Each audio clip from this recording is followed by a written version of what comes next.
have to find that guy and get him on the stream. Whoever that cook guy is, we got to track him down.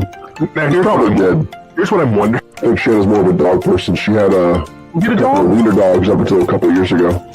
What happened? She got rid of them? Oh, that's sad. They turned into this, so... Dude, we've got that was just handed to me, so... Yeah. Show him the dog! This is the dog. This is the dog.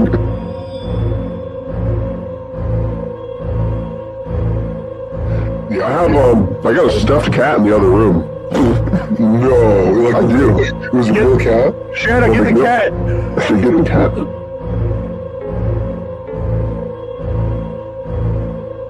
I could never do. Oh my god! Oh my god!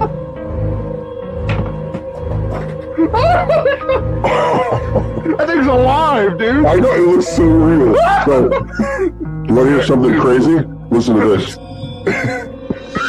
Oh my god! He's made of wood! Oh, man. Oh my god! Dude, that's crazy.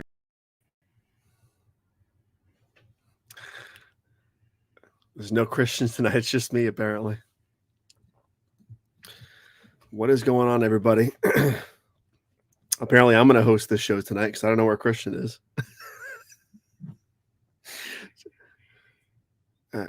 Christian's just leaving me hanging here. I know exactly what's going on. Cover me from... Oh, wait.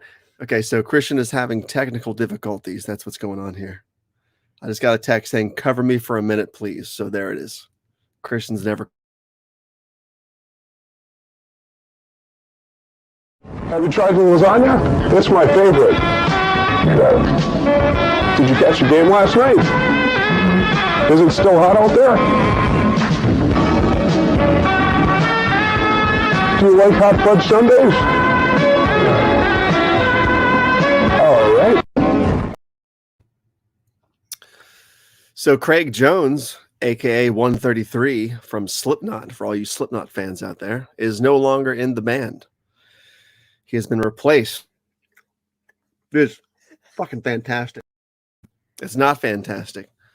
He's, that's what, the fourth or fifth original member to be replaced at this point. So it's kind of a bummer. And there's already a new guy who's replaced him. It's a guy with a hoodie and another zipper mask. So that's kind of weird.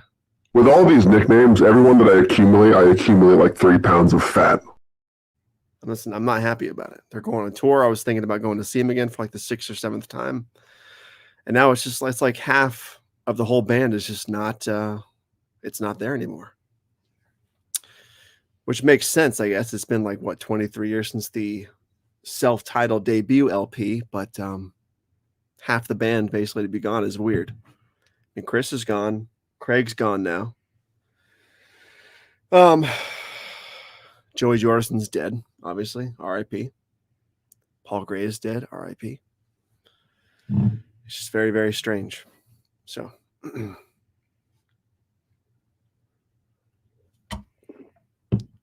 Richard Stange says they suck anyway. Richard, I just realized your last name is Stange. I thought it was strange up until this very second. So, Planet CHH. How are you not online if you're playing all these clips after the... I don't understand what's going on here. Saturn Video, I agree. Iowa is a masterpiece. You know what's very strange about Iowa is I did not like that album when it first came out. Like that first 6 months of listening to Iowa, I was not really a huge fan. Like Left Behind and Heretic Anthem and stuff, those were great fucking songs. But I don't know. It was hard to get away from the sound of the self-titled album when Iowa first came out. The first time I saw Slipknot was at Ozfest 2001. And it was like July, so it was like a month or two before Iowa came out. And they were playing a couple songs from Iowa. It was killer. Good era. I liked the masks. I liked the costumes. The energy was great. They were really blowing up at that point. But I don't know. That album was just such a dark, unexpectedly dark turn. It was great, but I wasn't into it that first 6 months. Volume 3. I really enjoyed almost off the bat. Very strange record. I think it's still the weirdest record in the Slipknot discography, if we're being honest. And that's where the camp really split, is with Volume 3. A lot of my fellow friends complained that it was too melodic and it was too much radio play and too mainstream and all that crap that happens with every album that comes out from every band ever. But I think Volume 3 had a lot of talent on display. I think I still like Volume 3 better than Iowa, if we're being honest.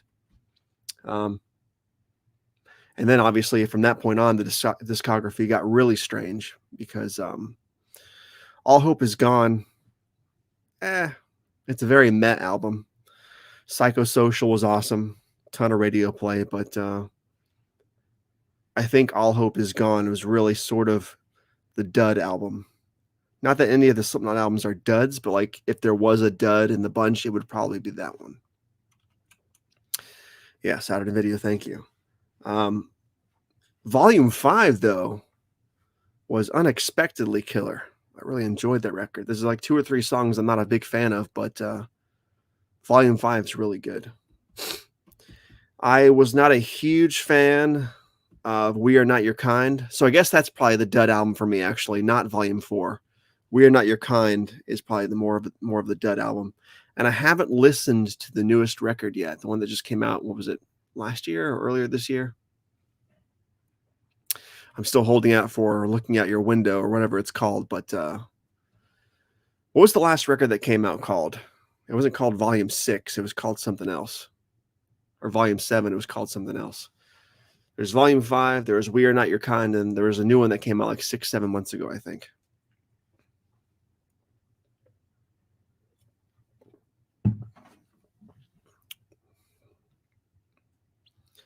Rock Music Forever says, I used to like Slipknot for a year, then gave the CDs to my cousin who used to love them. So your cousin no longer loved them by the time you gave them the CDs? Or do they still love them at the time?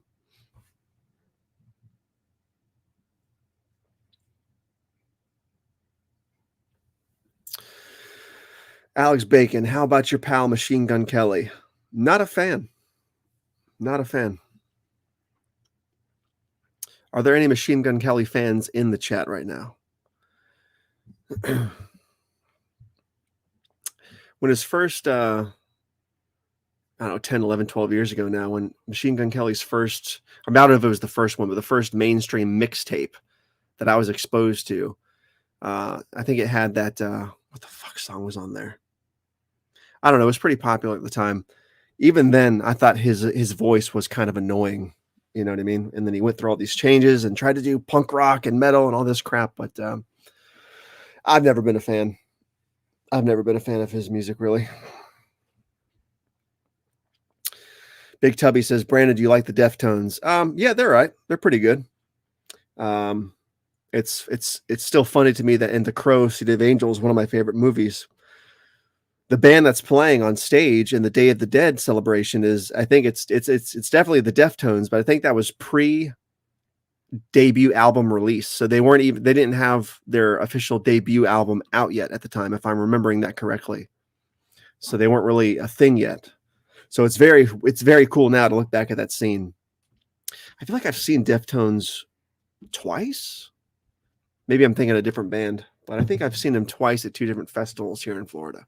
But I could be wrong. I have to go back and check the itinerary of those festivals. But Joe Jack, when's the last time you saw Deftones live? Alex Bacon says Slayer. Seen Slayer. I think I've seen Slayer 3 or 4 times at multiple festivals.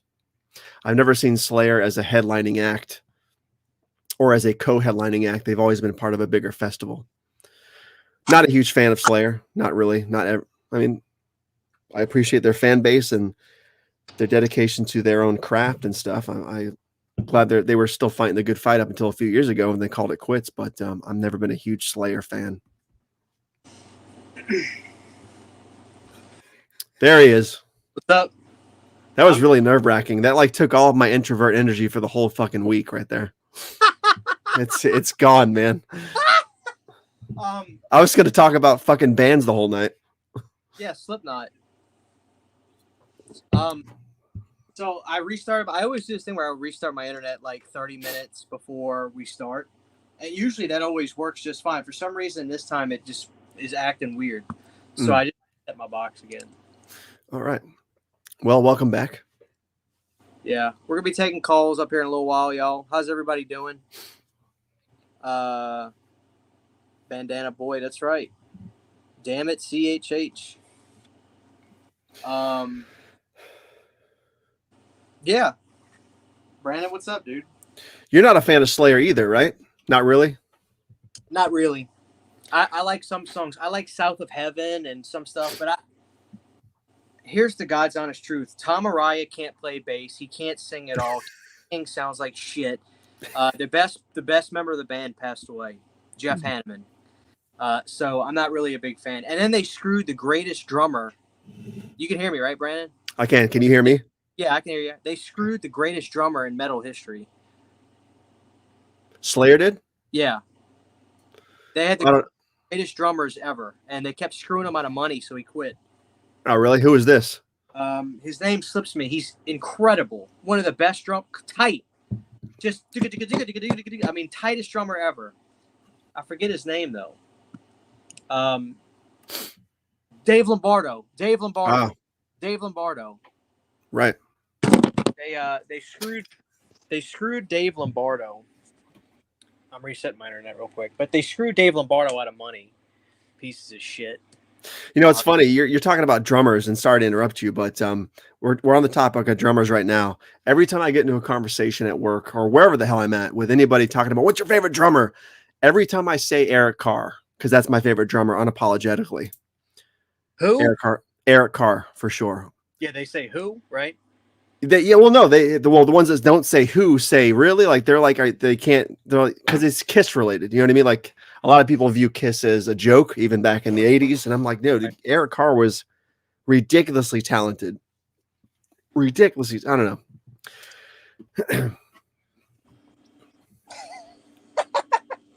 I mean, you sound a little tinny. Yeah, a little tinny. Boy, pleasure.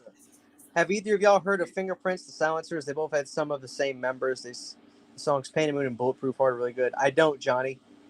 Mm-mm. I don't. Let's go check on my internet, Brandon. Let's take a walk. All right. Take a walk on the wild side. Don't worry. Claus Rotten, Eric Carr was awesome. You are correct. Tonight, and I'm going to get on my computer. Y'all are taking a trip with me. A little wild show, Brandon. Don't say anything profane. You're live on the air. Donovan Davis says Kiss rules, can't touch Paul in the 80s. I agree. Absolutely. Paul Stanley is still my favorite singer, I think, in the whole fucking business. Yep, he's going back on his word. Now he's fucking lip syncing. I know, it sucks. It sucks. I didn't see any at the last show I was at all. I didn't find any evidence of it. I was looking for it hard. So either he's doing a good job of it now or he stopped doing it. But yeah, that still kind of breaks my heart that they were doing it. It's like, come on, man. Like, not Paul, you know? Well, you know, it's like it wouldn't be as big of a deal, but he was so outspoken about it. You know what I mean? Like, he was so outspoken. People, there's no, I can't do my Paul impression. There's no pre-recorded vocals. You know? Like, just come out and say, I think we've had the same conversation. Like, come out and say, look, my voice is shot. You guys know my voice is shot. We're going to do the final tour. It's final this time. We're going to use some backing tracks. I'm still going to sing over the tracks, but they're going to be there to help me out and help you have a better show. Like, just say that up front. Nobody would have a problem with that. No, they wouldn't. Nobody would. They wouldn't have a problem with it. You know what pisses me off? Like, the chat will tell you, half of these fucking acts you go to nowadays, like, there are people that are like performers and stuff. You go, they're not even singing anything. It's completely pre-recorded vocals. Yeah. What was it, broad that was at it blew up on YouTube. This broad, it was like on TikTok and everything. Azalea, maybe something, Iggy, I don't know. There was some broad.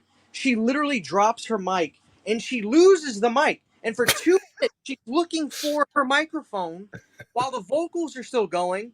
And then she finally finds the mic. And when she finds it, the crowd cheers for her. Mm-hmm. Like, what is going on with these dumbass people? Why are you paying thousands of dollars to listen to a pre-recorded track? What the fuck is happening to music today? This is bullshit. You remember back in 1991, Milli Vanilli got screwed. Right. Yeah. Their career was over the next day. They The next fucking day. lost their career. Nowadays, it's not even looked at as a thing. It's normal for people to go to fucking concerts and watch a pre-recorded vocal. Are you kidding me?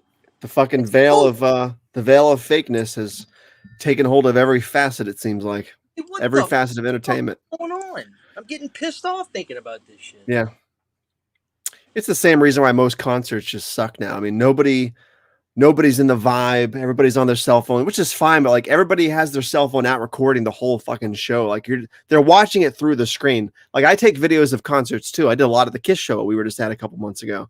But like these people live through the screen. Like they miss the whole show because they're recording it. And it's like, who are you recording it for? There's going to be 500,000 of these uploaded to YouTube. You don't need to record this. I don't know. I could rant about that for two. I just don't understand. It's ridiculous. And there's some funny videos. I watched, I read the singer for Judas Priest, Rob Halford. My internet's still rebooting. I read his book, and he talked about he was at a concert, and there was this dude front row the entire show, got his phone just like this, right by Rob, leaning on the stage with his phone, just like this. And in the middle of, I think it was Painkiller, Rob just goes up, boom, he kicks the dude's phone. This video, the dude's phone flies out. Rob had to apologize for it, but it was just hysterical. Yeah. But I have no issue with whatever music people listen to. You listen to whatever. If you want to listen to dog humping ASMR, knock yourself out. Crank it up in the car. I don't care. But for people to watch people pay money and pay thousands of dollars to see. Remember Selena Gomez? How many videos of her have leaked of her lip syncing? Right. And people are paying thousands of dollars to see this broad. Make that money, baby. Like, no hate. Like, imagine spending that money and literally you're paying money just to see her. Mm-hmm. Okay, so they got dancers on the stage. Who gives a rat's ass? Right. You know what I mean? I just don't know. It kills me. It really does kill me. Yeah. Saturn Video says people go to concerts now just for views on YouTube. It used to be a party. I agree, man. The vibe is just not there anymore. Like, I'm sure Alice Cooper was probably off the chain. Like, there was probably a good vibe there, I'm assuming. Oh, Alice was awesome. Yeah. It was awesome. And the crowd, the cool thing about the Alice Cooper crowd is there's all ages. There's people my age, there's kids, there's teenagers, there's 20-year-olds, there's 50-year-olds, and there's 16-year-olds. Because, like, his music, he's done music from every generation. The late 60s, he's the Stones era. Then he was the 70s. He survived everything. He made records throughout every era of rock. Hair metal, grunge, new wave. He did everything. So he's got audiences in all, like, whatever kind of genre music you listen to, he's done a record in that era. Grunge. He did one of my favorite records, Brutal Planet. I fucking love Brutal Planet. Like, to me, Brutal Planet rivals Jesus, what is it called? Antichrist Superstar or Hellbilly Deluxe. To me, Brutal Planet is right on par with all those records. To be honest with you, Brutal Planet's probably my favorite nu metal record. Or industrial, if you will. I love it so much. Yeah. But dude, his crowd is incredible. And the show, I can't wait to go. I'm going to go see him again. And me and Cindy were talking about it. We were going to go see Wasp in Little Rock. Or we were going to go back and see Alice and Rob. And the reason I'm going to go see Alice is not only just to see Alice because he's my hero, but Rob also has the original Rob Zombie solo band guitar player back in the band. I forget the guy's name. It's not Blasco, is it? No, I wish. Is it Riggs? Riggs is back in the band because John 5 stupidly went to go play with Motley Crue and make a joke out of himself. No, that's right. He did go play with Motley Crue, didn't he? Holy shit. Yeah. But the thing that pisses me off is, like, he's done with Rob. He left Rob's band. Like, I just listened to the Eddie Trunk interview. He left Rob Zombie's band to go play with fucking Motley Crue, who sounds like shit. Yeah. Like, Vince Neil. Yeah, that's a fucking travesty. That's what he sounds like. John 5's a good player, too. That's crazy. I wonder why he would do that. Like, what would... Because that's one of his bands he loved growing up. He admitted it. I mean, so it's not just for the tour. He literally left the band altogether, basically. Yeah. Alex Bacon says, I hate watching all these cameras in the crowds. Agreed. Shanna says, you look like Prison Mike.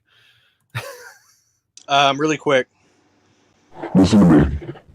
The next time you're at the theater, buy a box of milk duds or sneak them in, and go to the hot butter and drizzle it all into the box of milk duds. It is the best thing you'll ever have in your life. I agree. I'm sorry. Perhaps. My internet box ain't reset. I shouldn't have touched it. DSUS. I'm trying to fix it, but I'm here. It's all good. We're just hanging out. We're chilling in the hood. Drop a like on the stream, guys, if you don't mind. Let me see something. So with this said, the Kiss concert crowd was not bad. They were into it. But again, that's the Kiss crowd nowadays isn't the same as like an old school concert crowd because you have grandparents there, little kids there. It was a good crowd. But like everything else I go to is just fucking cell phone city. Just wanted to put that out there. Richard says, why do we continue to refer to crappy no guitar solo 90s metal as new metal? It isn't new anymore. It's over 20 years old. We just call it 90s metal now. Well, I mean, what else? 90s metal is too much words.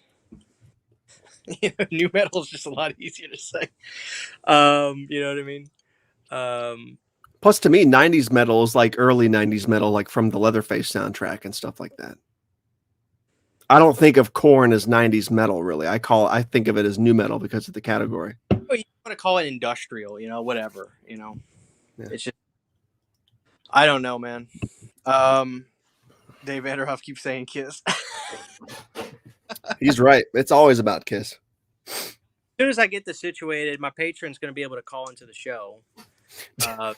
If and when. We still got 80 people here, Vince Neil sounds like he's making words up these days and out of breath. John 5, Ivers. It's so funny, dude. Have you listened to like the video of Vince Neil where they took his vocals and kind of like isolated a little bit? No. Oh my God. Listening to him trying to sing Kickstart My Heart, you'll die. I saw the Dr. Feelgood one, and it sounds like he's saying candy cane and shit. And I'm like, what the fuck is he saying in that song? He sounds like a fucking... I'm not going to say what he sounds like, but he sounds like a... I don't know. What do you call it? A fat gerbil and nitrous oxide or something. I don't know. Like, dude, it's so funny.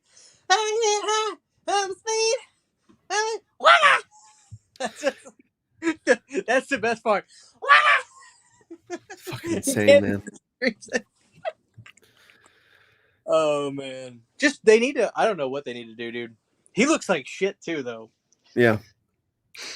You think when they signed that contract, they came back with this big comeback thing. They blew up the contract in that really cool short video announcing the comeback.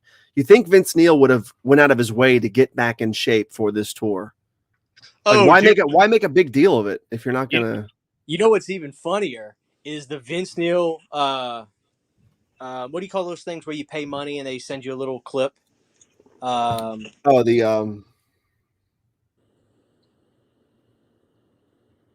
are those things called? The cameos. Cameo. Right? Yeah. Cameo. Yeah. He's drunk doing the cam. People posted him to YouTube. He's drunk off his ass. Hey, Bobby, Vince Neil and Motley Crue, man. Shout at the devil, brother. Be good, man. Fight the fight, brother. Rock on. Shout at the devil, man. Peace. That's awesome. That's awesome. He's drunk off his ass. Max Thunderdome, best live vocalists of dudes in their 70s. Number 1 has to be Steven Tyler. Without question. I don't think anybody can even remotely do half as good as he does today. That's a final tour I would go see. Pay good money to see. This question hurts me because I'm going to go back to Paul. If his voice wasn't shot, he would still be my number 1. You know what I mean? Like right now, because he's in his 70s now. Gene still sounds pretty good, though, but he's forgetting lyrics. Paul? Gene. Well, yeah, Gene still sounds good, too, though. Like but he live. Words. No, he's like having mini strokes on stage and shit. It's just crazy. Winter Steel says 88 says Vince is a murderer. People, what he's referring to is killing. Was it the singer for Hanoi Rocks in that car wreck? Yeah, I think so. He killed. he was drunk driving Mhm. and got in a horrible wreck and killed one of the members of Hanoi Rocks. But yeah. Vince Did was you like, Vince is playing? That's true. That's true. I should not have restarted my internet. Did you like The Dirt, that movie about Motley Crue? No, not really. No. I've never been a giant Motley Crue fan. I'm gonna be honest with you. I've never been a giant fan. I like the record Dr. Feelgood. I think Mick Mars is a great guitar player. I never thought Vince Neil had a great voice. He has a good voice and he writes good melodies, but he was never a great vocalist in my opinion, especially during that era. If you ask me, Vince Neil doesn't even make the top 20 of vocalists in the 80s. Not even the top 20. Wow. I don't think that's that controversial. Who's your number one? Number Of the one, 80s, of the 80s exclusively. It could bleed on from the 70s and bleed into the 90s and so on, but the 80s exclusively. Sammy Hagar for sure is one of them. Mm. Sammy could do anything he wanted. He was untouchable. And his track record proves it. Everything he did with Van Halen was number one. Every record, number one. Sammy's one of them. I'm a really big Coverdale guy because his voice is so warm. Mm-hmm. I love David. Paul's definitely another one, without question. Paul Absolutely. Paul had one of the highest ranges that I'd ever heard. I don't know, man. I don't know. I just know that Vince Neil wouldn't even be close to my list. Mm-hmm. Close to my list. I don't think that's controversial, though. No, who on earth has ever said Vince Neil was a great singer? I like 2 or 3 songs by that band. That's really where my reach goes. So. Rob Halford's a great choice. Rob Halford is. I have no problem saying this, Brandon. Even though I'm a bass player, I mean, I play guitar and stuff, obviously, but even though I'm a bass player, I'll always be Priest over Maiden. I'll always be Priest over Maiden. It's not even. Maiden's great, but you're not, to me, when I think of like the greatest British heavy metal records of all time, Screaming for Vengeance. I also love their 90 record. I think it's a masterpiece. It's fucking insane for 1990. That's Painkiller. I mean, Jesus Christ. Painkiller to me is one of the greatest records I've ever heard. So, what about you? Oh, the 80s is Paul Stanley, no doubt. Yeah. I think in the 70s, 80s, and even 90s probably. No, the 90s is where Lane Staley took over for me as far as my favorite singers, you know? But yeah, Lance Staley's great. He was probably the best vocalist of the 90s. One. For sure. Def Leppard sucks. That movie's. I want to watch Joe Dirt now. Nuclear did ask, "What's your thoughts on Axl Rose these days?"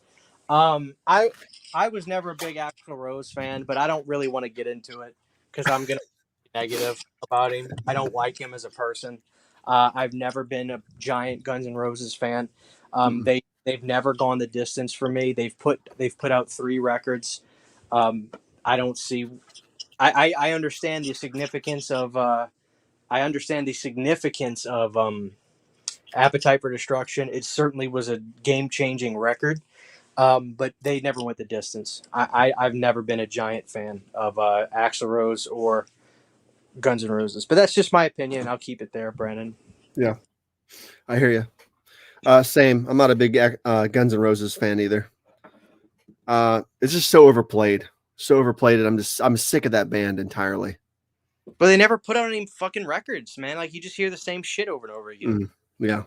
I never want to hear. Yeah, I never want to hear any of that crap again. Where's their record? They haven't put any records out. Yeah, and GTA burned everybody out of Welcome to the Jungle. So it's just. You know, it's funny. John Flesher, if he's still watching, John Flesher, like 2 of the original records before they changed the art. The band album cover with the naked cartoon girl on the front. Like he's got 2 of those. Wow. You know. Yeah, I haven't caught up on that video you guys did the other day. I started watching it, but I had to tune out. I got to go back and finish it.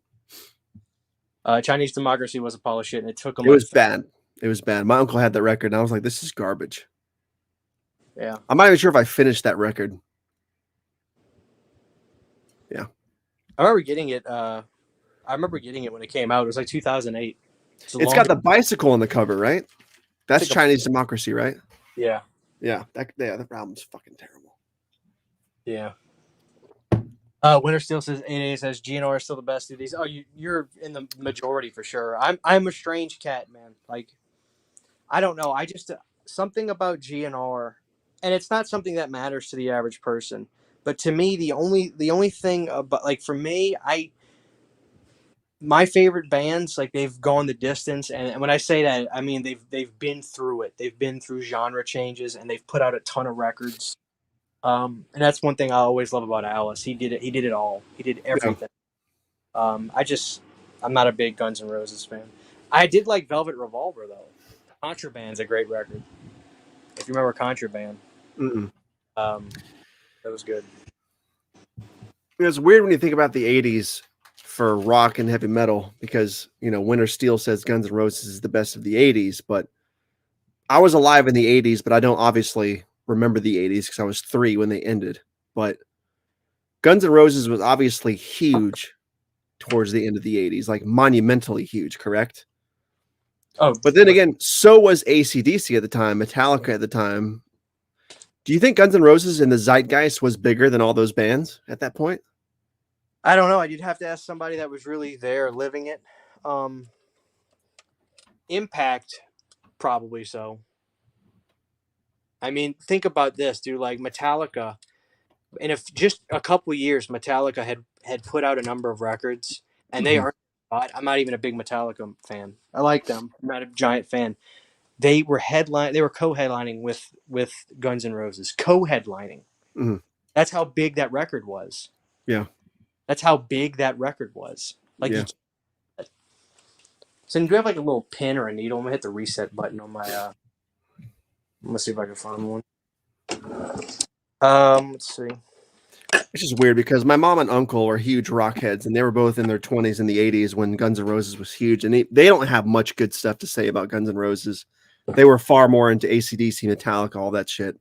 So, it's funny. Like growing up, my uncle raised me on AC/DC, and it was Bon Scott AC/DC. I'll never forget my uncle showing me "Big Balls," the song. Yeah. Oh, and I used to die laughing listening. I've got big balls, dirty big balls. Oh, it was funny. That was good times. I discovering all those songs for the first time was incredible. Mm-hmm. Yeah, a lot of good core memories wrapped up in old AC/DC songs, man. Yeah. But my uncle raised me. I mean, legitimately raised me on the Kill 'Em All cassette, Master of Puppets. Like, I have every song from the first 3 records memorized. Just every single song. I mean, he used to drill them in my brain. But I like Metallica. They're just not even my favorite. And I can't. I still to this day. And this is going to sound sacrilegious, probably to Nick. What's up, Nick? Nick's in the chat. Is I can't objectively look at Kill 'Em All to this day because it drives me crazy the absence of bass on that record. Kill 'Em All, or are you talking about Injustice? Kill 'Em All. That was kind of the way a lot of them shitty metal albums were recorded back then, too. Because Kill 'Em All was that first record, right? There's no bass on that record. At least all the versions that I heard, it drove me nuts. It was like a lot of those garage punk bands from the early 2000s. There was just no bass line. Yeah. It's all treble. I can't fucking stand it. Oh, dude, that's another reason I can't stand Slayer records, dude. There's no bass.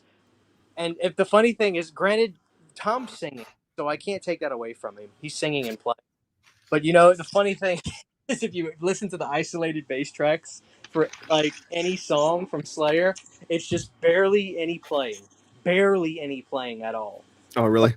Like dun dun bum bum bum bum, But I don't know. But I don't know, man. Like I'm trying to remember, like stuff that my uncle like made me a diehard fan of was definitely Razor's Edge. That record changed me. Fucking love that.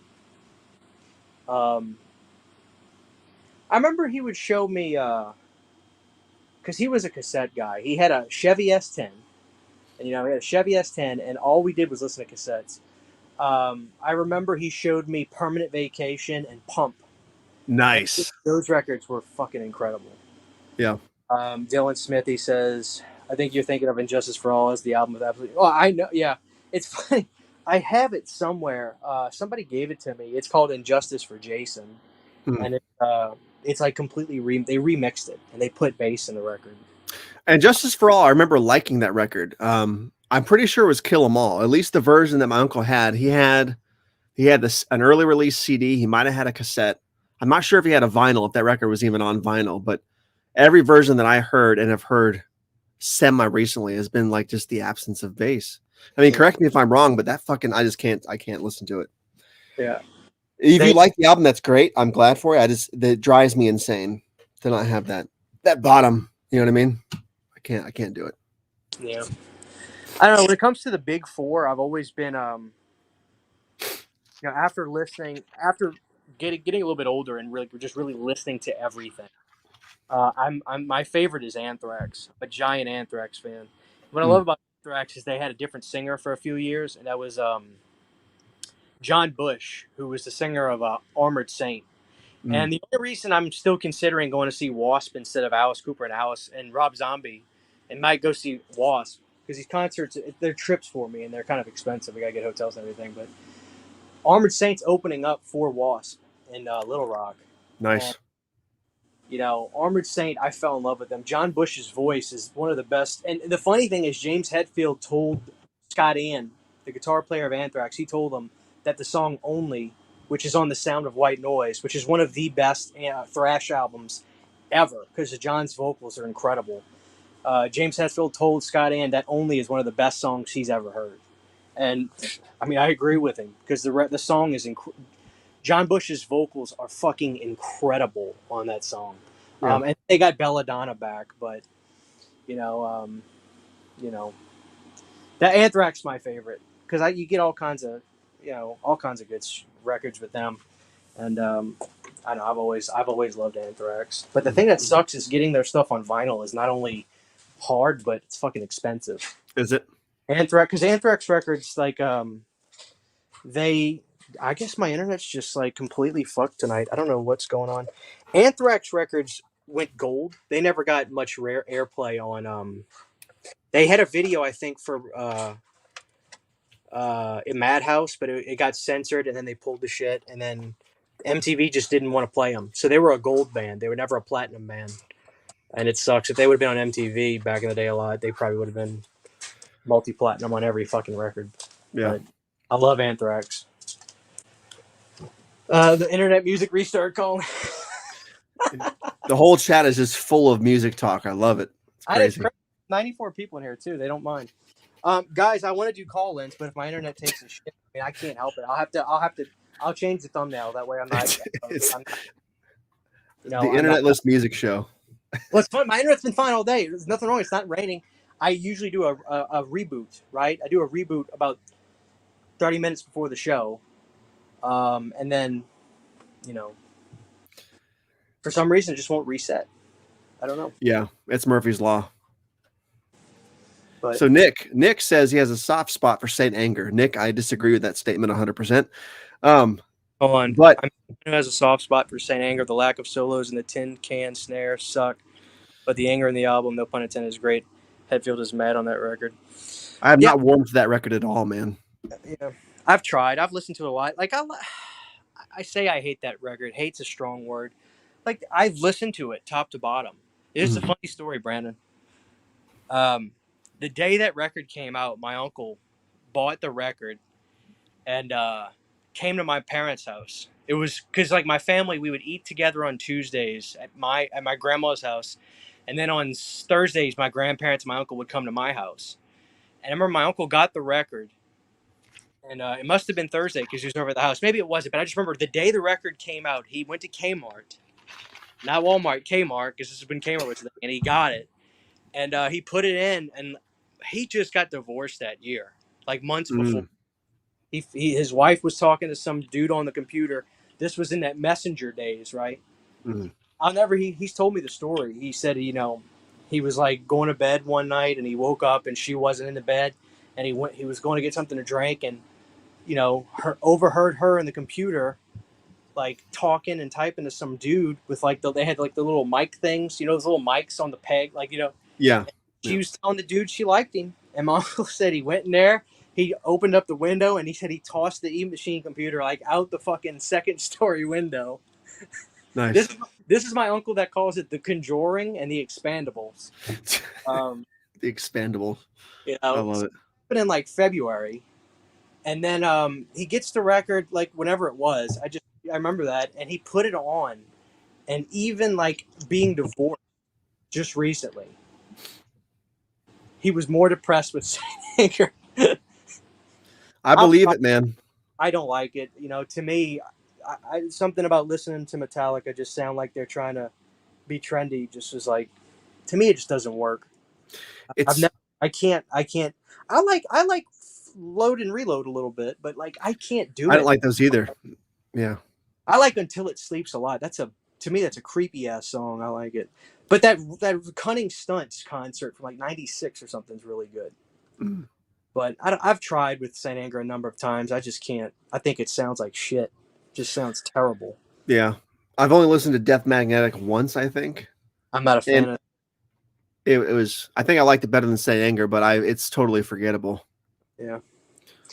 Yeah. But I haven't been a fan of Metallica really since I fucking love the Black Album. I'm that generic of a Metallica guy. I love that album. But that was what, 90 or 91? So everything after that, I'm just not a fan of, really, Metallica. I feel you. Everything prior to that is fine, but I feel you. Let's go to my Blu-ray shelves, Brandon. Okay, let's do it. All right, Brandon, I'm gonna pick a movie. Let's just see what it is. You ready? I'm ready. Oh, fuck you. Scale of 1 to 10, Land of the Dead. If I'm critiquing the movie by itself, I'd probably give it a 6.5. Maybe a 7. But probably a 6.5. It's not a bad zombie film. Can I rant for a second? Yeah, as long as you shut up about it. Okay, yeah, I will. The problem with Land of the Dead is not the film itself. The problem is it was competing with Dawn of the Dead 04 a year prior. Like, that movie re-revolutionized the fucking zombie subgenre. So for Romero to come back with Land of the Dead, I get that he was sticking within his own world and his own rules and stuff, but it needed more of a pop of excitement or something. There was something it needed that I can't what the fuck the point I'm trying to make here, but Land of the Dead compared to Dawn of the Dead 04 seemed boring to me. That's sacrilegious to say. All due respect to George Romero, I love the guy, but Land of the Dead, I think, is the most boring zombie movie he has in his filmography, besides Survival. Dude, Diary of the Dead, that's the found footage one, right? I like that movie better than Land, honestly. I like Diary. It's great. I like Diary. Yeah. Brandon, you want to see my new car? I do. Let's check it out. Let me show you my car. It's kind of dark, but it's a Honda. Look at that. It's a Honda. Is it a Honda or a Hyundai? It's a Honda. Honda. State Farm told me don't get a Hyundai because it's expensive. Dude, really? Do y'all want to go outside? Oh my god. It's like foggy outside your house. Dude, you realize my house is haunted, by the way. So is this house. I swear to Christ. Can y'all still hear me? I'm like legitimately outside right now. We can hear you. At least I can. All right, let's check the mail, dude. Let's check the mail. It's 10:30 at night. 11:30 here. Guys, I'm sorry. Like, my internet, I literally just unplugged my router for a while, and I'm gonna try it in a few minutes, and we'll try to get some call-ins. If not, I'll reschedule it. I can't help it. I don't know what happened. I probably just shouldn't have touched it, but I see some undead pirates in the fog. Haunted house stories, please, Big Tubby. This is like the beginning of your found footage horror movie. This is where you disappear right here. Yeah. Oh, you wouldn't understand. It's a Honda thing, Brandon. Sorry. So Shanna just informed me that it's starting to storm really bad outside again. So if I black out or freeze up any moment, I will be back as fast as possible. But hopefully that doesn't happen. All right, Brandon. This is where I exercise when I'm in the gym. You want to Nice. see? Dude, that wall looks like the wall I'm sitting next to right now. Oh, dude, I got a wood paneling in my garage. I love it. And check it out, dude. I got a garage fridge. Show me that skull. The skull? Oh, there it is. Cool. My buzz saw. And here's my mask, my skull mask. Do you wear that while you're trimming the hedges, or? Absolutely. Both hedges, by the way, in case you're wondering.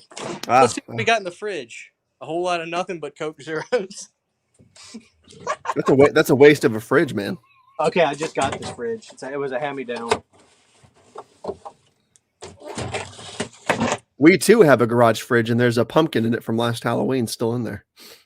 All right, Brandon, I'm on my cell signal. This Look at that lawnmower. stream has gone so far off the rails. Okay, look, I see your fucking home defense bug spray right there. I see it, right? Up there on your shelf with the nozzle, the spray nozzle. Yeah. Tell me that fucking spray nozzle is not already broke on that, because mine break every time I bring it home from the fucking store. Is that broke? Oh, I'm sure it is broken. Fucking piece of shit bullshit. Okay, let me go for a walk. I'm outside. I'm going for a walk. People, please drop a like on the stream. I'm trying to make this as entertaining as possible. I've ruined the night, but... No, we're having a great time. We're talking about Metallica and Slipknot changing members and haunted houses and wooden walls.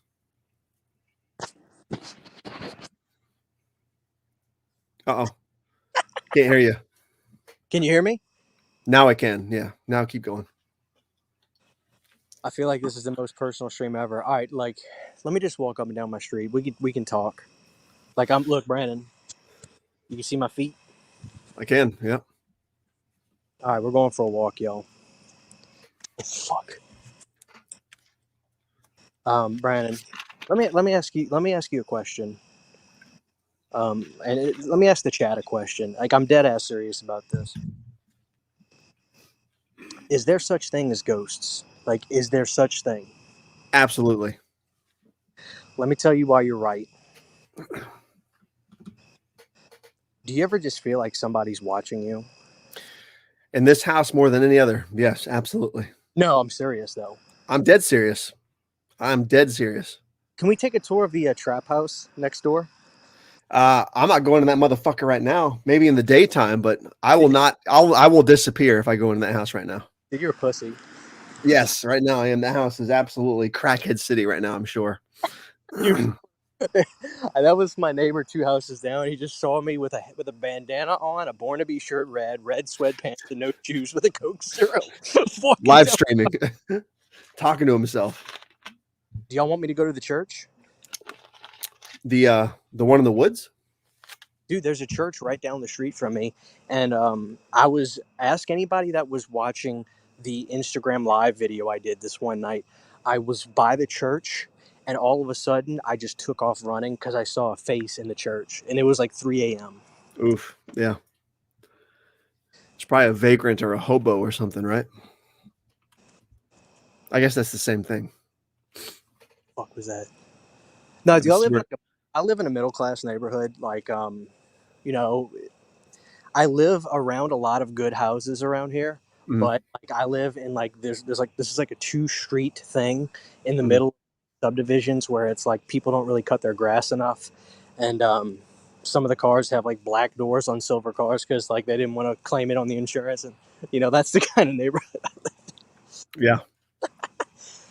But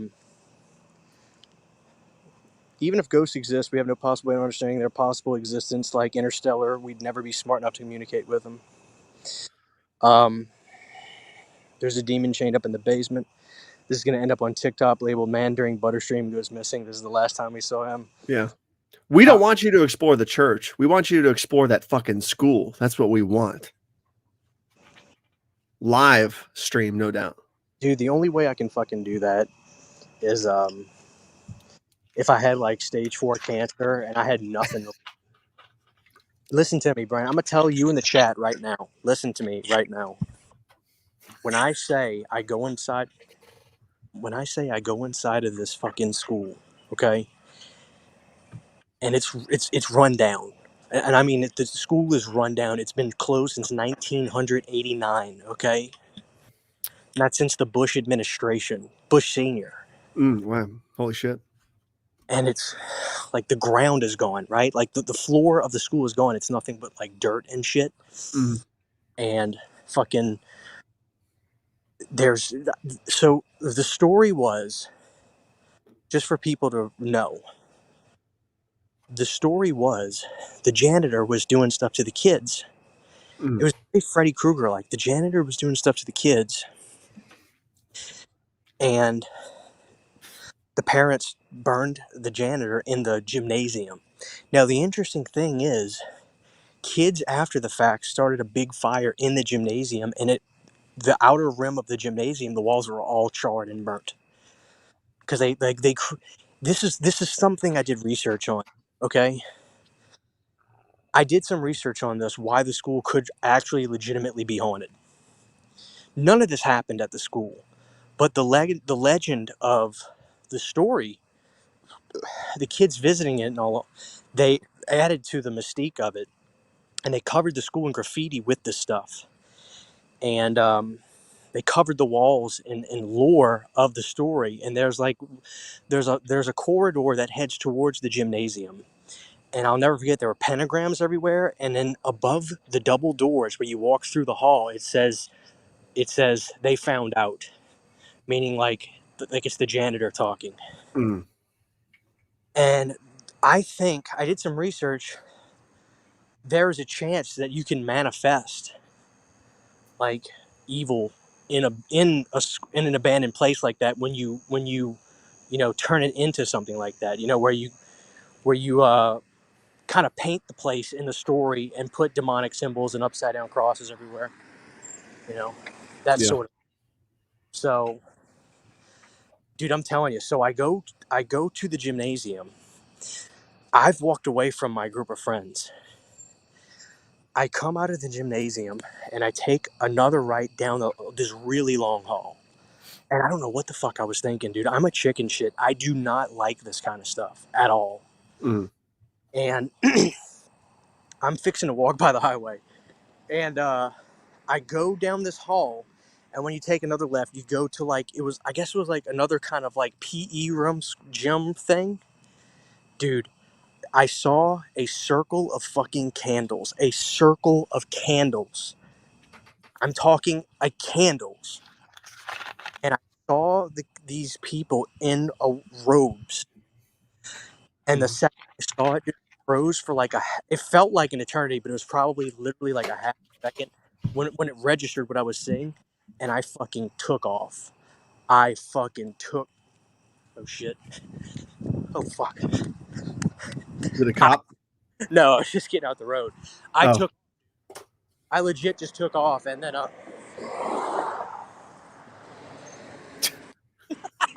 and we're about to be by the church. You guys want to see the? Give me a thumbs up in the chat if you want to see the church. We're about to be at the haunted church. Brandon, we're about to be there. Sweet. Go inside. Give me a thumbs up if you guys want to see the church.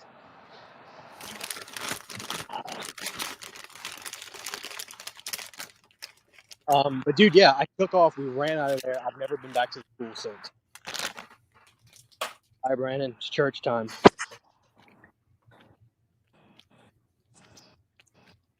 Oh my God, there it is, Brandon. Nice. Oh my God, it's the church.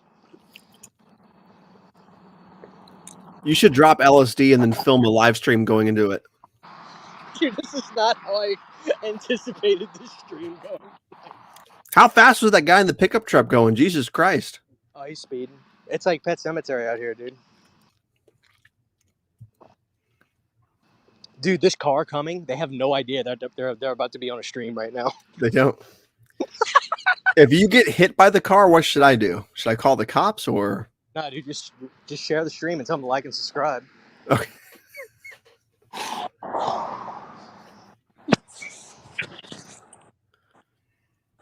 If you get arrested, it's going to be the best thing ever for the stream. There's going to be like 4,000 subscribers coming your way. I'm not wearing shoes. You're just some crazy guy on a fucking cell phone walking around at 10:30 at night. You know what I mean? Oh yeah. Looks sketchy, dude. Look how creepy. Oh shit! Did you see that? That was a sweet shot. Did you see that? Now, Brandon, you ready to be real creeped out? Always. All right. I'm not kidding. Look over here. This is a cemetery. I'm at a cemetery right now, Brandon. Are you? I swear to Christ. Nice. Dude, am I fixing to walk in the cemetery right now?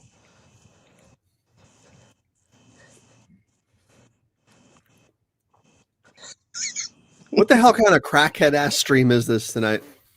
Dude, I don't know. I'm at a cemetery. It's the best ever. What is that lights all the way back there? Is that like a store way back there? What the fuck is that? Way across the way. A mausoleum. Oh, is it? Dude, this is a cemetery. Here's the Nice. church. Hell yeah. Looks like a 50s diner. All right, let me flip the camera around. The CHH Dies Tonight stream. Guys, listen, I really do apologize. I'm just trying to give you guys a good night of entertainment. I think they're digging this though. I don't know. I do apologize, guys. Like, this was not intended. Give it a second, Brandon. Sometimes the audio takes a second to kick back in. All right. All right, y'all want me to twerk in front of the church? There's cameras everywhere. I got to get out of here.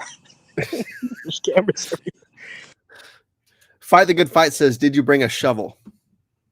No, I got to die. I got to DC. Stream is so good. Do you believe in Bigfoot, Christian? Do you guys want to start a fire? When I get back to the house, I can crank up a little fire in the backyard. Where we at, Brandon? I have an hour and 10 minutes. All right, dude, hour and 4 minutes.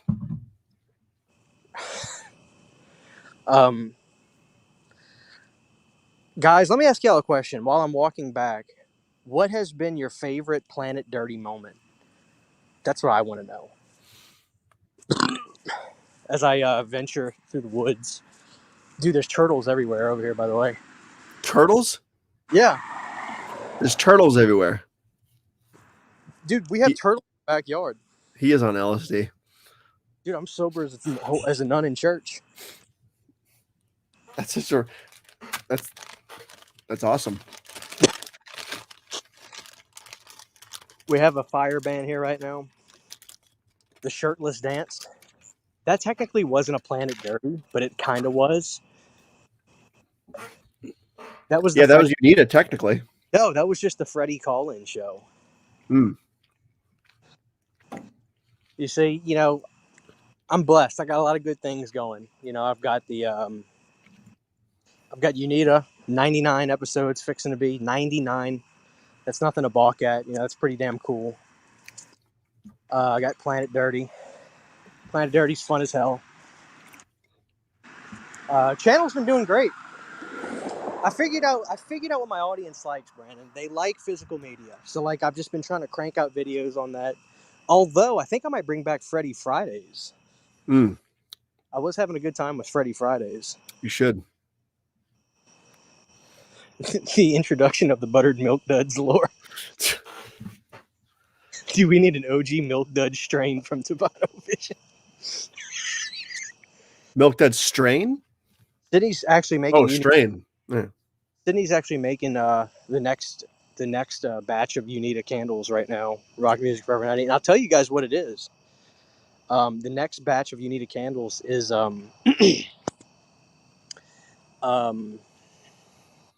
it's anthologies. So we have Creepshow 1 wax melts. We have Creepshow 2 wax melts. We have a Tales from the Crypt candle. And then we got a Tales from the Hood candle. Nice. What does that one smell like? It smells great. I can tell you right now.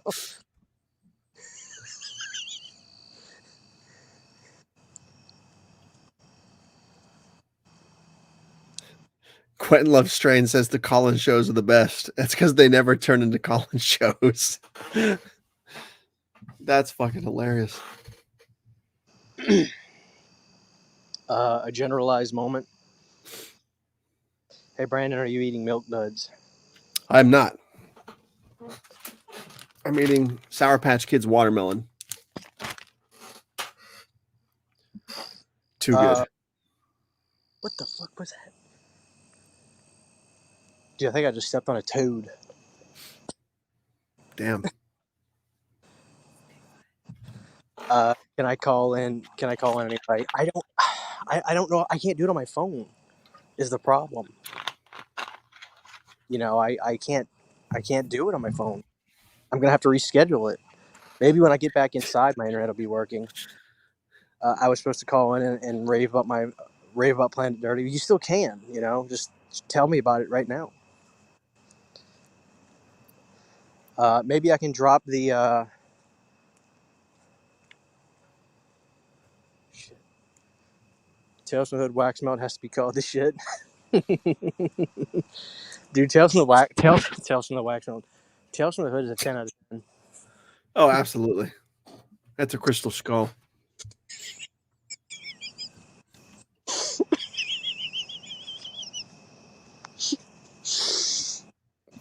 Dude, so last night me and Sydney were getting ready for bed, and I was like, Sydney, put on the Indiana Jones movie with Shia LaBeouf in it.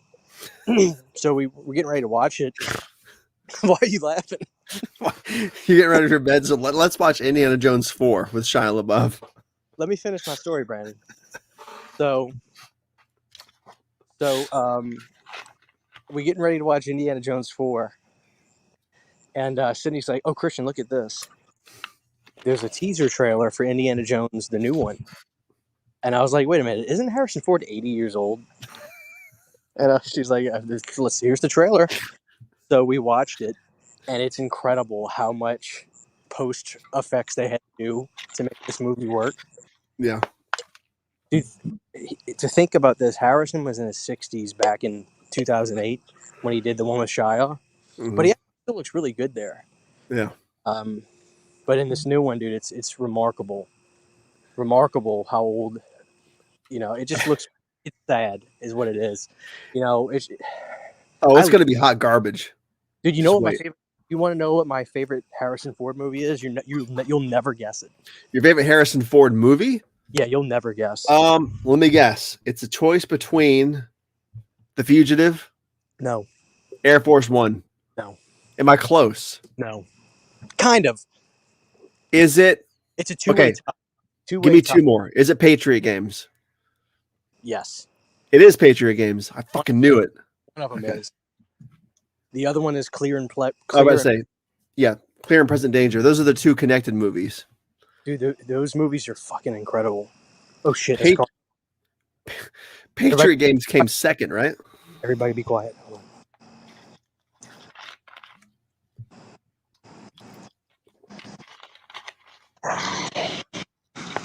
All right. Dude, that's a fucking work. Oh, look at that, Brandon. That's a bug truck. Oh, nice. You're going to get sprayed and get high from all the fumes. I'm heading back to the house, dog. So you better get there.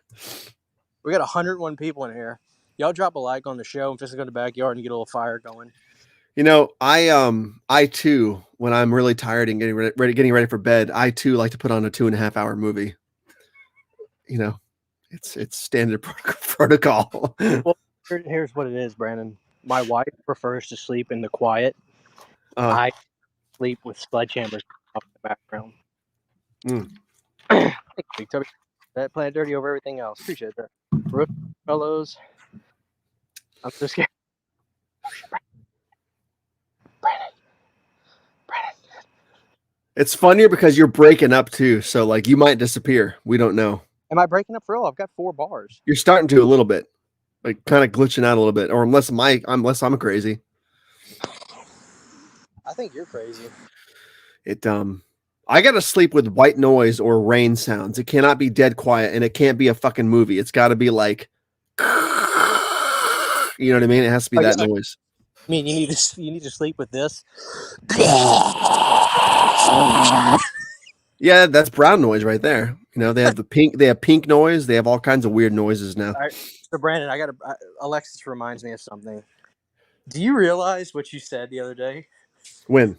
The other day. The other day. hold on. Let me. There was a lot of other days, man.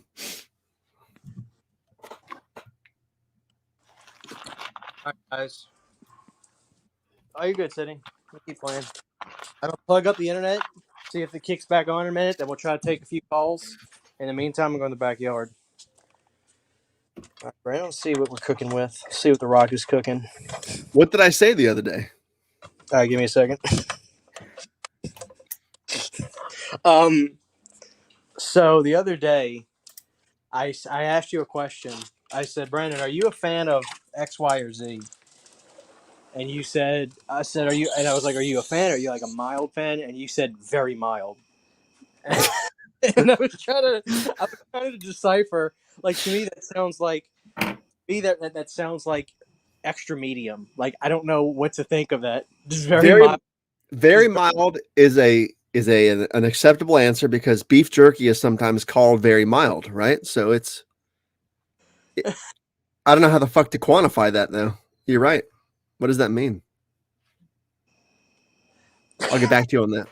I don't know. But it made me laugh. Dude, it is fucking dark out here. I know we lost the Iron Sheik today, dude. That's right. Very sad. I saw that. Brandon, excuse me. Dude, it's rain. It's like drizzling out here. I can't really get a fire going. Let me see. Yeah, it's storming here too. All right, I got my little pit right here. Hold on, let's take the cover off of this. All right, Brandon. The people want some flames. Actually, no. Everything's soaking wet. Yeah. It's not gonna happen. Let me head back into the horror room. Got 99 people in here. They must really be bored. Now, this is kind of a crazy, interesting stream, man. Very strange. This is probably the weirdest one we've done so far. We'll have to top it. Oh, Brandon, let's go in the game room. Do it. Play Castlevania 4. I have it. The best game of all time. Dude, here's my Rocky trunks from Rocky 4. Nice.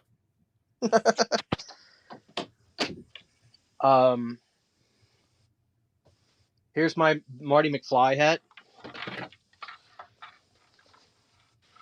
Hell yeah. All right, Brandon, let me show you how disgusting my closet is. This is my game room closet.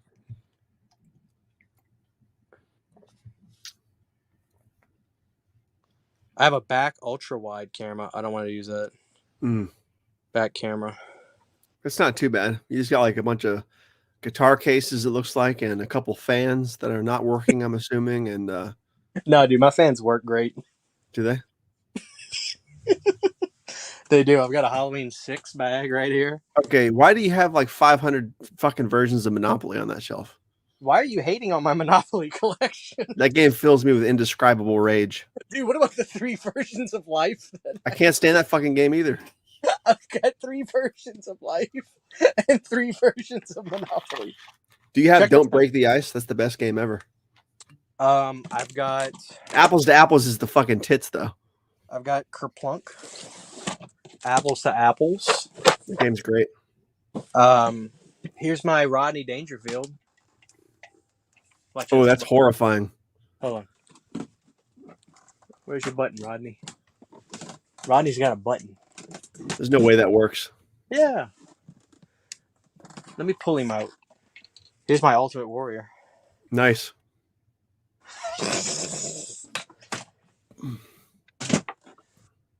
All right. Let me pull out my Rodney. I got this at a comic book shop. Pop culture series. Are you doing that with one hand? Yeah, one-handed, bro. That's a bad idea. Dude, I'm a professional. Don't ever try me.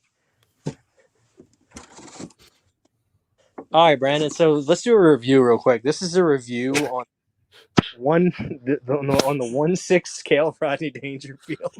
He's horrifying. I don't get no respect.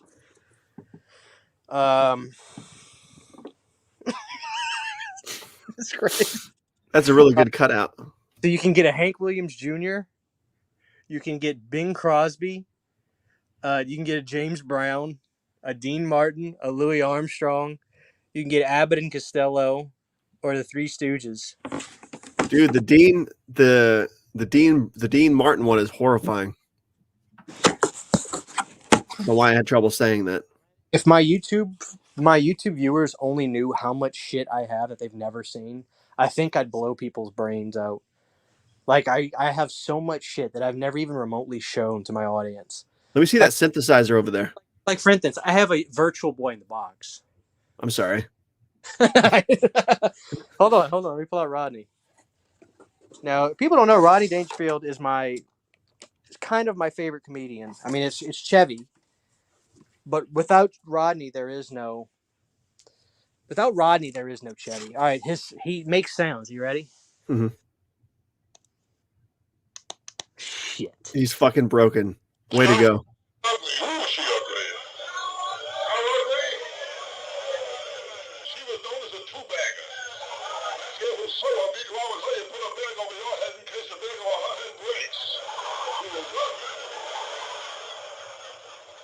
This is the most horrifying thing I've ever seen.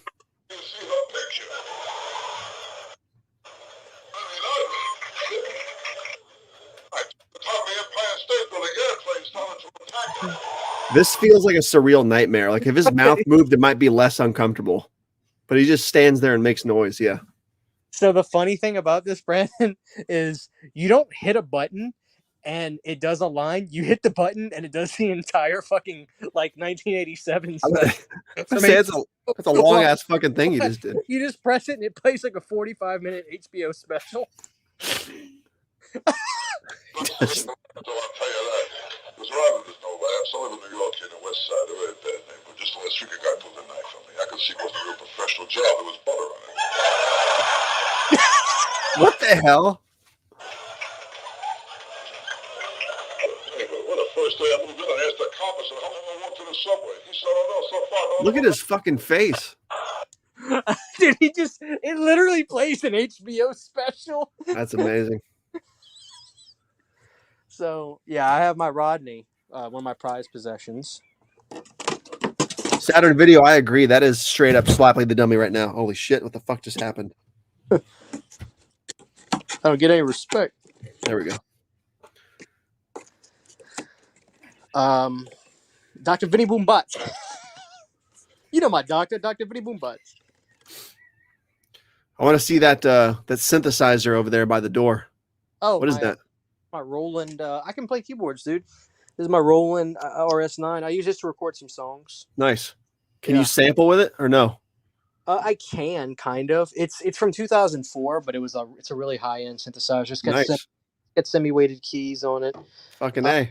I use that to record some of my CHH songs. Nice. Very nice. Let's see what's in the mini fridge. Got 96 people in here still. Nothing but Peeps Pepsis. Oh my god, you still have those fucking things? And I got a Crossley record player that doubles as my television speaker. I plug it up auxiliary because they actually have pretty good warm speakers in them. So I literally do this. I turn this on, and it's plugged up to my TV, and this is the audio for my TV because it just sounds better. Nice. What else is in the closet, Brandon? Dude, this is like the volume 2 of the Planet CHH house tour. Dude, what about this? Sega Saturn in the box. That's pretty hardcore. It's pretty hardcore. 1995 Godzilla Wars, Godzilla vs. Space Godzilla. Hell yeah. Have you seen my Ghostbusters section? I think so. Yeah. That's pretty good. And these are my posters. Sudden Death, Masters of the Universe. That Masters poster is sick. Original 27 by 41 Rambo 3. That's fucking killer. Last Action Hero. And Vacation. All right, let's see if the internet's working.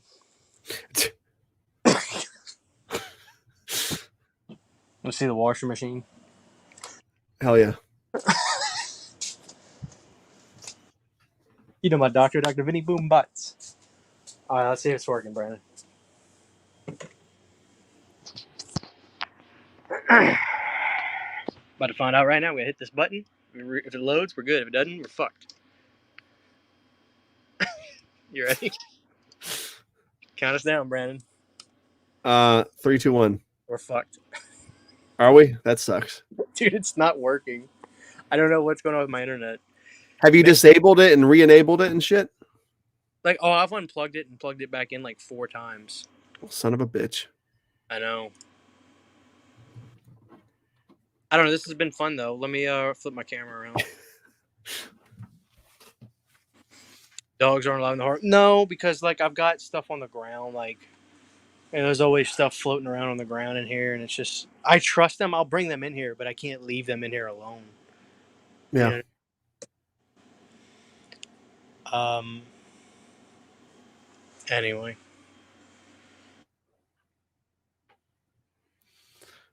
Uh-oh. I think he's gone, guys. That's it. End scene. Oh, he's back. There he is. Back, sorry. My Wi-Fi turned on my phone. I had to turn it off. Uh-oh. Are you on? Yeah, I'm here. No, I mean, is your internet back? Your No. screen just changed. No. Okay. That's... And like that, he's gone. I'm back. All right, Brandon.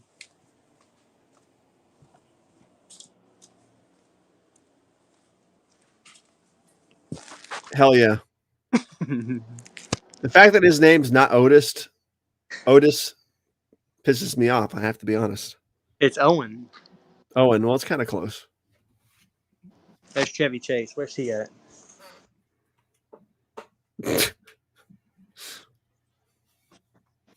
He looks horrified by reality. He's good. He's thick. He does not appreciate being called thick. Look at his face. He's like, how dare you?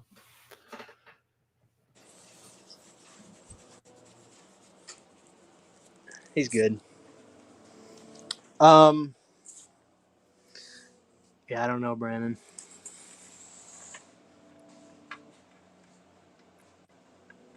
This is what it's doing. It's flashing on me. Yeah, Justin, I'm a Bears fan. I am, in fact, a Bears fan. Here's your laser discs, Brandon. Nice. Digging that cool spot right there, too. Is that just like a paperweight? What the fuck is that? Is that a phone? It is a phone. No shit. Nice. 7-Up phone, yeah. Spot. How about those apples? It's pretty hardcore. Pull out a laser disc. Just trying to entertain the audience. That's sweet. Ghoulies 2. Yeah. What about this?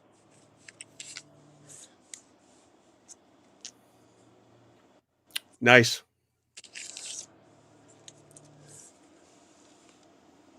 Hell yeah.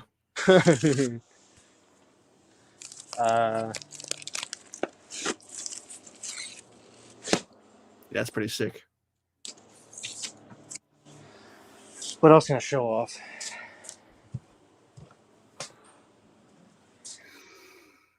I'm surprised Chris doesn't own any of the Noid Domino stuff. You spoke too soon, my friend. I do happen to have a... Hell yeah. There's that dog again. I do happen to have a retro Domino's Pizza Noid glass cup. Can you see that? Can. Unreal. Avoid the Noid. Call Domino's Pizza. 1987. There you go. Crazy. Crazy. There you go, Justin. Not only that, Justin Smith, you son of a bitch. Let me show you what else I got.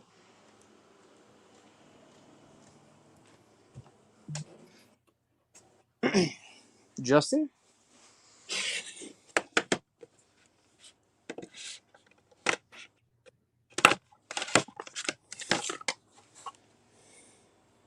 Oh God. You know it, dude.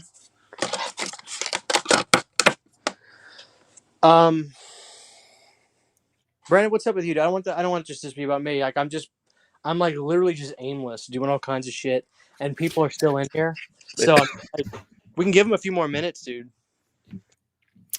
Yeah, no worries. Just hanging out. Well, there's not much going on.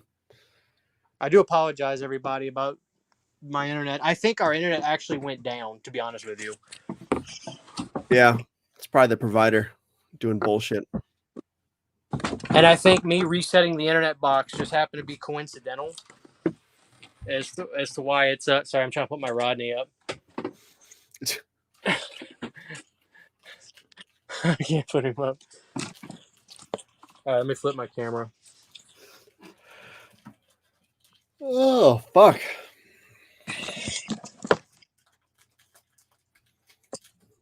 Look at that t-shirt. Born to be red.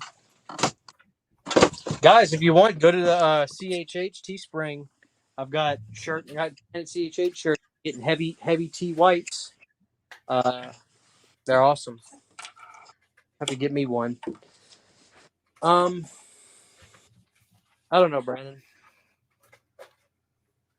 Christian has enough games to rival the horror collection. Well, you know, I was into gaming, Brandon, before I got into horror. Mm-hmm. Truth be told. Yeah. Like I have a lot of these. Show you. Nintendo Powers. Very nice. There's your boy. Pugsley. Oh yeah. Look at him. That little shit. Yoshi's Island. Fucking 10 out of 10 game. It was good, wasn't it? Oh yeah. Super Mario Kart. Excellent. That's excellent. Oh, we got a $5 from Bronson. Let's give him a little something. It's always been Creepshow 2. The one that we have is great value, so it's a Creepshow 2 also to me just feels like that perfect 80s time capsule. You know what I mean? Like with the Firebird and the second sequence and all that stuff. The one that we have is great value, so it's a Walmart brand. It'll flip your lunch tray. Classic. He just wanted to see that clip.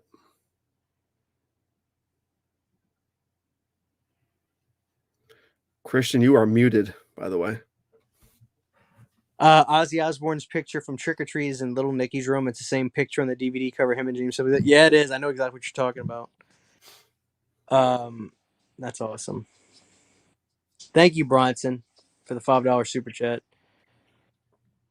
John Flasher says, "I love the Power Glove. It's so bad. I've got a I don't have a Power Glove, but I've got the track and field thing. Mm-hmm. You know what I'm talking about? Yeah. I've got that. Is it working? Like, does it work? Yeah. Do you have the Super Scope for the SNES? I had it. I don't have it anymore. Yoshi Safari. Brandon, the remnants of Smokey the Bear. Smokey is buried. Here's Smokey. Oh no! What the fuck happened to him? He's in a closet, dude. About to say, I forgot he disappeared from your chair, didn't he? Damn it! Smokey's gone. Oh, Brandon, look! I got a kiss. I got a kiss dice. Very nice.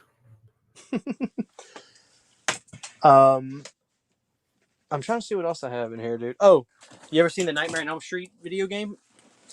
Board game? I don't think so.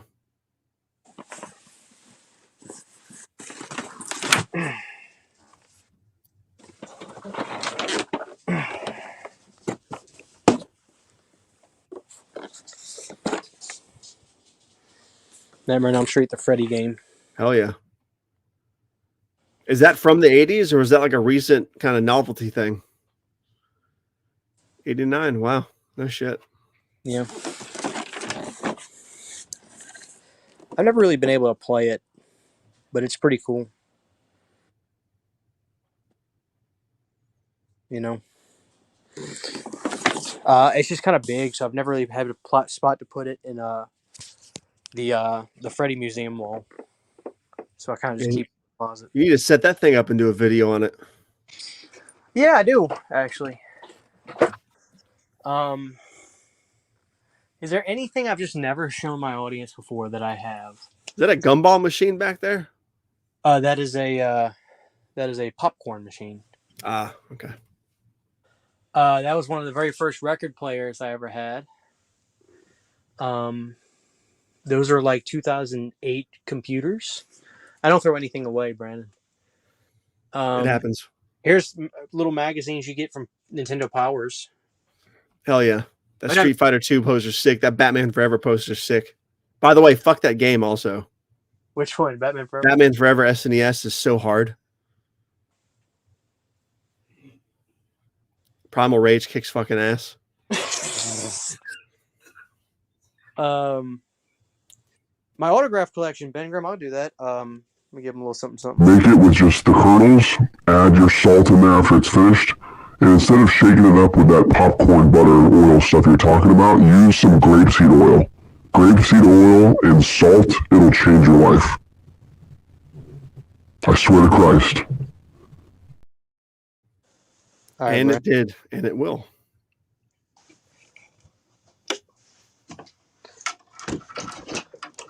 It's dark, Brandon.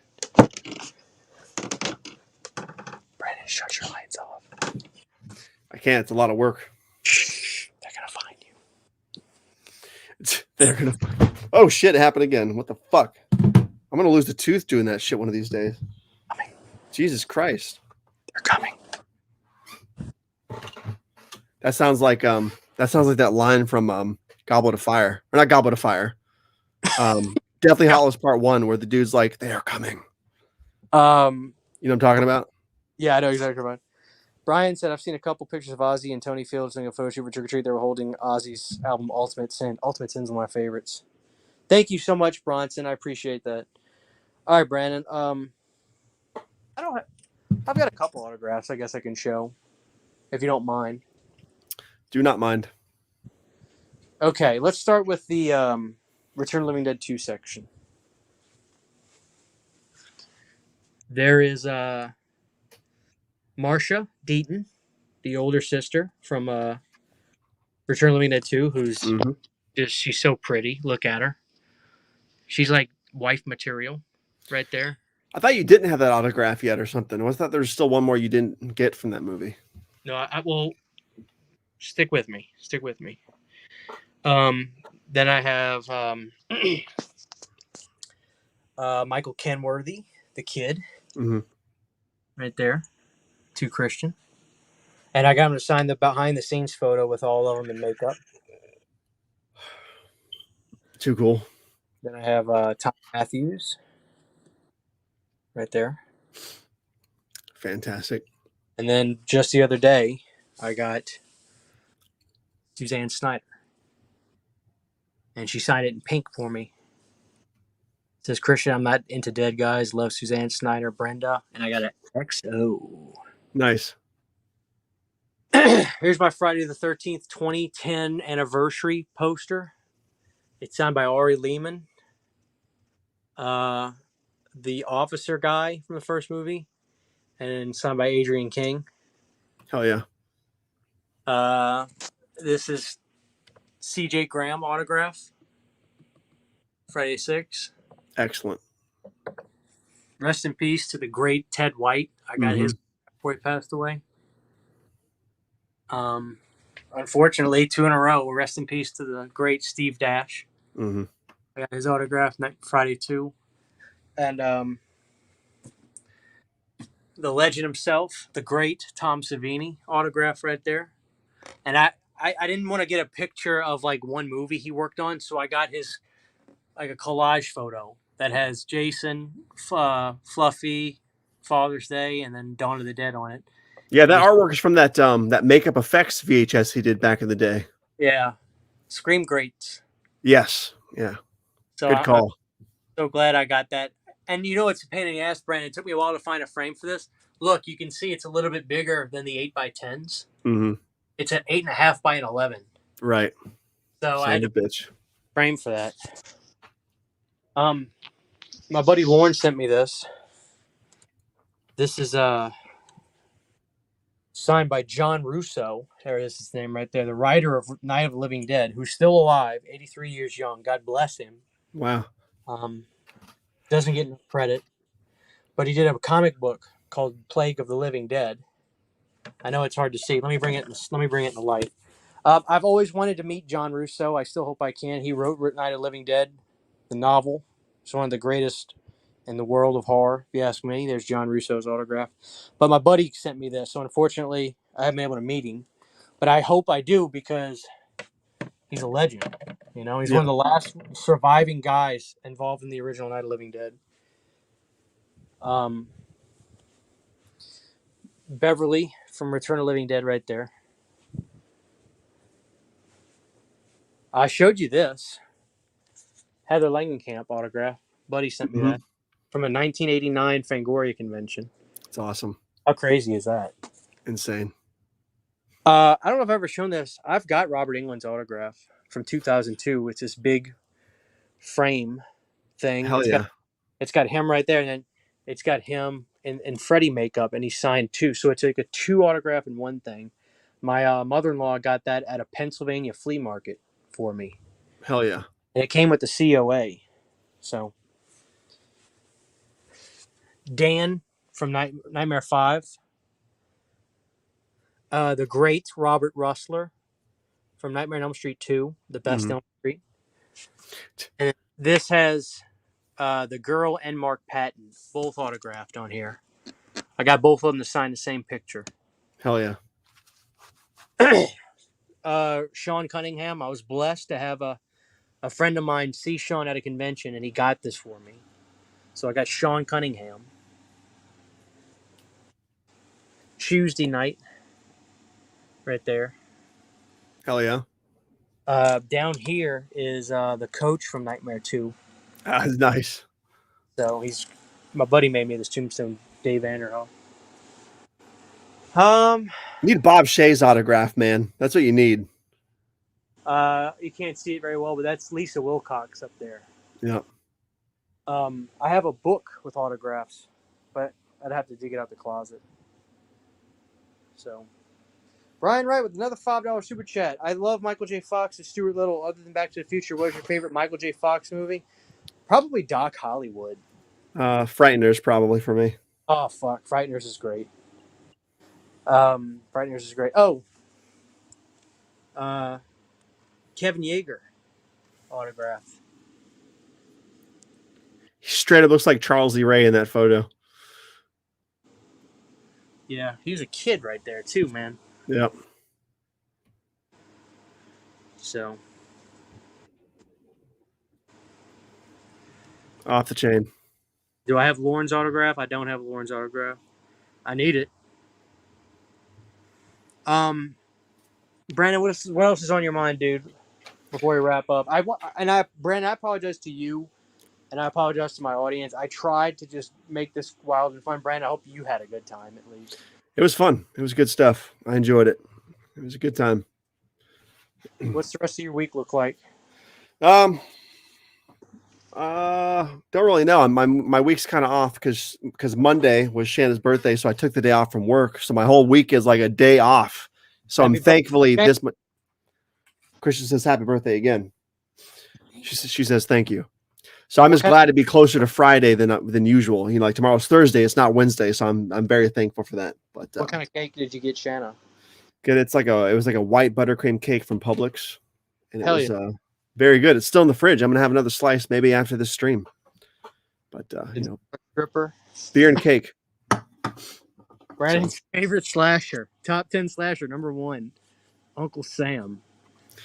Yeah, fucking A. Uncle Sam is a fantastic slasher. It's pretty good. I don't know if I call it fantastic, but I still have the VHS screener from Videoland on the shelf. Brandon, have you ever seen the Scanner Cops? I have not. I don't think so. Really good. They're fun. They're 90s. Dude, the Scanner Cop movies are badass. Nice. Shout out John Flesher in the chat. Brandon, I'll let you give the final word tonight to the audience.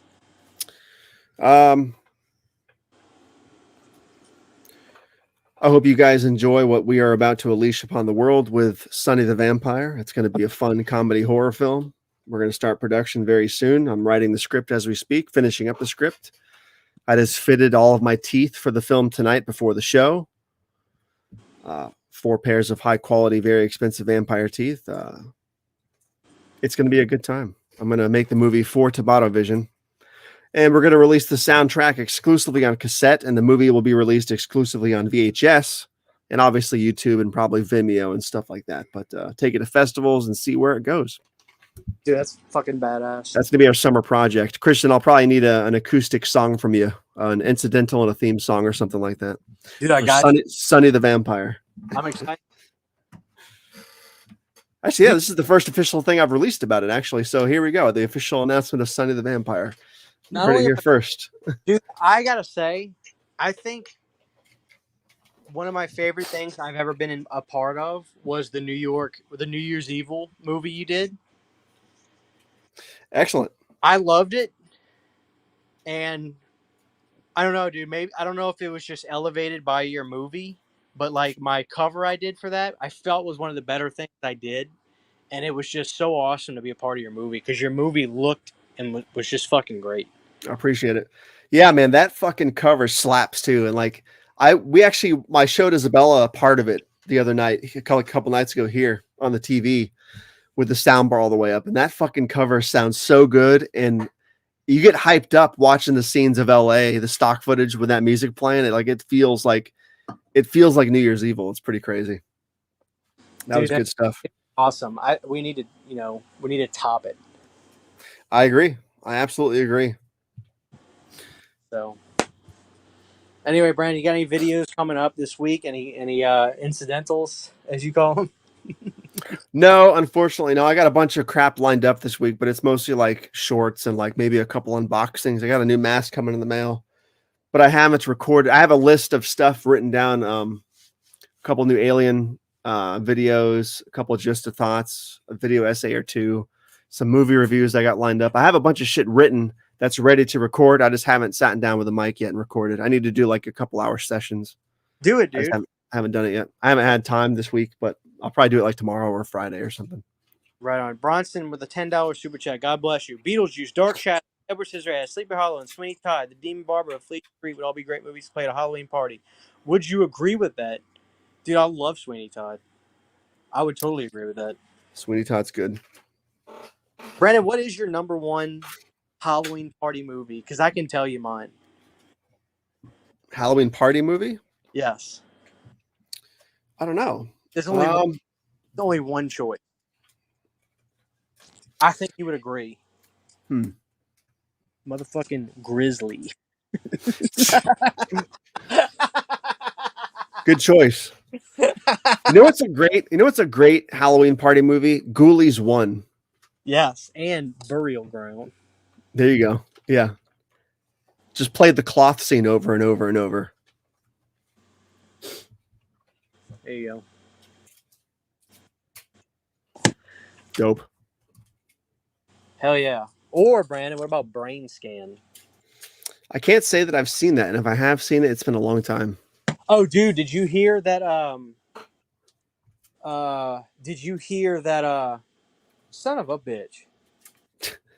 Oh, Monster Squad's coming out on 4K UHD. Oh, no shit. When?